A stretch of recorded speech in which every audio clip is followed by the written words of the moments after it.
உறவுகளுக்கு வணக்கம்.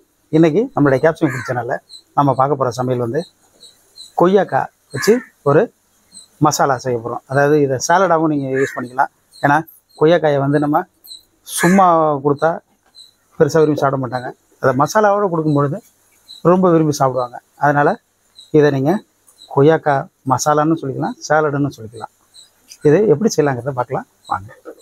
கொய்யாக்காய் அதாவது இது செங்காயாக நல்லா நாட்டுக்காயாக வாங்கி இது மாதிரி கட் பண்ணி வச்சுங்க. ஒரு கேப்சிகம் இந்த குடமிளகாயை நீங்கள் இந்தந்த சைஸில் கட் பண்ணி வச்சுங்க. வெங்காயம் பெரிய வெங்காயம் ஒரு 3 இந்த சைஸில் அதையும் நீங்கள் கட் பண்ணி வச்சுங்க. 2 தக்காளி பொடிசாக வெட்டி வச்சுங்க. பூண்டு பல் 10, மல்லியில் கொஞ்சம் கட் பண்ணி வச்சுங்க. 1/2 ஸ்பூனு மிளகுத்தூள், 1/2 ஸ்பூனு தனி மிளகாய்த்தூள், 1/4 ஸ்பூனு கசூரி மேத்தி வெந்தய இலை, தேவையான அளவுக்கு உப்பு, தேவையான அளவுக்கு எண்ணெய். நல்லா கொய்யாக்காயை 4 துண்டை போட்டுக்கிட்டு இந்த மாதிரி எடுத்துக்கிட்டு ஒரு ஸ்பூனால் இந்த விதையை அப்படியே கட் பண்ணி எடுத்துடணும். இந்த மாதிரி எடுத்துடணும். இப்படி எடுத்துடணும். ஏன்னா விதை வந்து உங்களை ரொம்ப டிஸ்டர்ப் பண்ண சாப்பிடும்போது இந்த மாதிரி எல்லாத்தையுமே எடுத்து வச்சுருக்கேன். இது எங்கள் வீட்டில் முளைஞ்ச கொய்யா.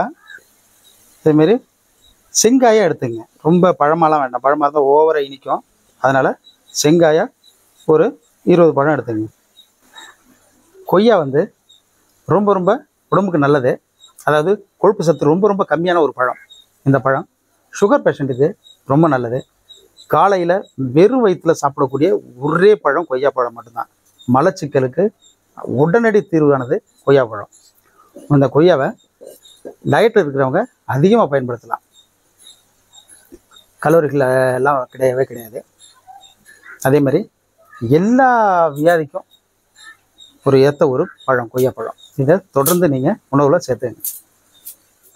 எண்ணெய் ஊற்றிக்கலாம். எண்ணெய் சூடாகட்டும். எண்ணெய் சூடாகிட்டு இப்போ நம்ம அந்த 10 பூண்டு பல்ல போட்டுக்கலாம்.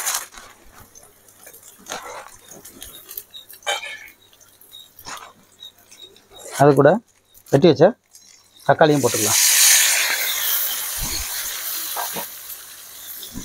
நல்லா வதக்கிடணும்.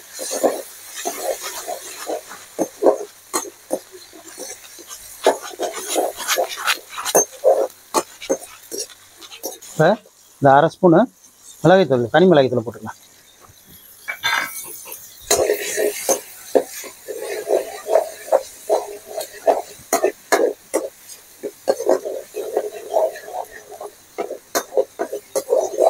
எந்த வயசுக்காரங்களும் இந்த கொய்யாப்பழங்களை உணவில் சேர்த்துக்கலாம். எப்போ வேணாலும் சாப்பிட்லாம்.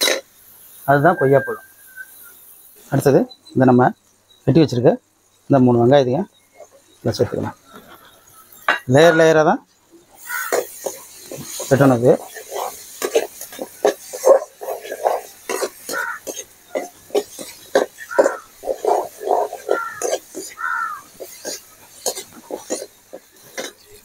கொஞ்சம் உப்பு. இப்போ இந்த வெட்டி வச்சுருக்க கேப்சிகத்தையும் இதில் போட்டுக்கலாம்.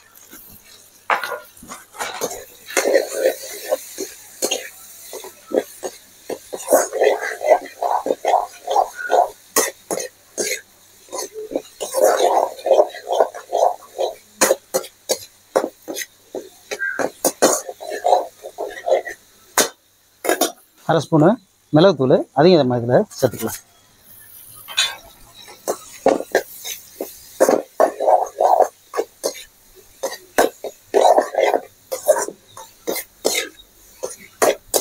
ரொம்ப ஈஸியாக செய்யக்கூடிய, ஃபாஸ்ட்டாகவும் செய்யக்கூடிய ஒரு டிஷ்ஷு தான் இது. இந்த கசூரி மெத்தி இதை நல்லா அப்படியே கையால் கசக்கி வச்சுக்கணும். இதையும் நம்ம இதில் சேர்த்துக்கலாம். இது உங்கள்கிட்ட இருந்தால் இதில் போடுங்க, இல்லைன்னா பரவாயில்ல.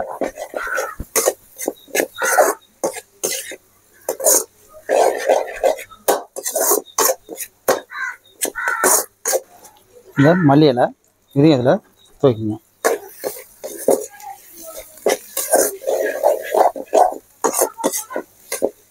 வெட்டி வச்சுருக்க இந்த கொய்யாவையும் இதில் சேர்த்துக்கணும்.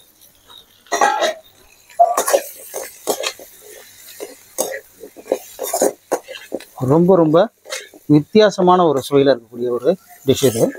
இனிப்பு, புளிப்பு, காரம் எல்லாம் கலந்த ஒரு கலவை தான் இந்த கொய்யா மசாலா இல்லை சேலடை சொல்லலாம்.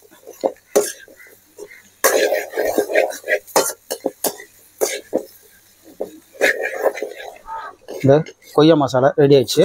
நம்ம அதை இறக்கிடலாம்.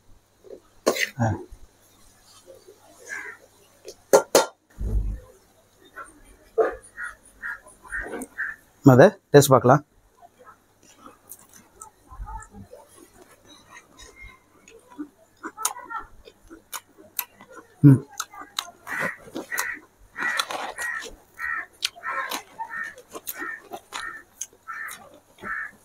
எத்தனை டிஷ்ஷை சாப்பிட்ருப்போம்.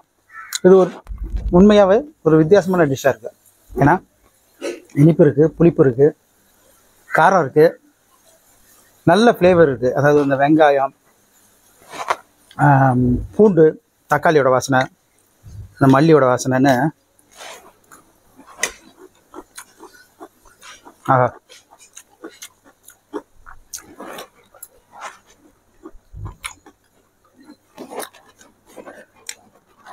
வேற லெவலில் இருக்குது. அதாவது கொய்யாப்பழம்லாம் விரும்பி சாப்பிடாதவங்க கூட இந்த மாதிரி கொடுக்கும்போது கண்டிப்பாக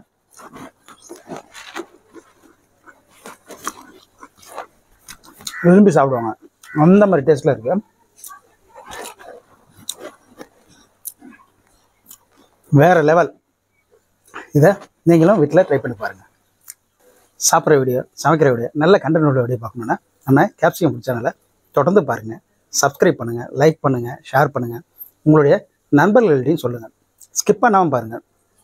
ஸ்கிப் பண்ணாமல் பார்க்கும்போது தான் இடையில நான் சொல்கிற சில விஷயங்கள் உங்களுக்கு கட்டாகமாக வரும். அதனால் ஸ்கிப் பண்ணாமல் பாருங்கள். எனக்கு தொடர்ந்து ஆதரவு கொடுங்க. சப்ஸ்கிரைப் பண்ணுற நிறைய பேர் பார்க்குறதில்ல. தயவுசெய்து சப்ஸ்கிரைப் பண்ணுறவங்க பாருங்கள். எனக்கு உங்களுடைய ஆதரவு என்னன்னைக்கு வேணும். நன்றி ஒருவேளை.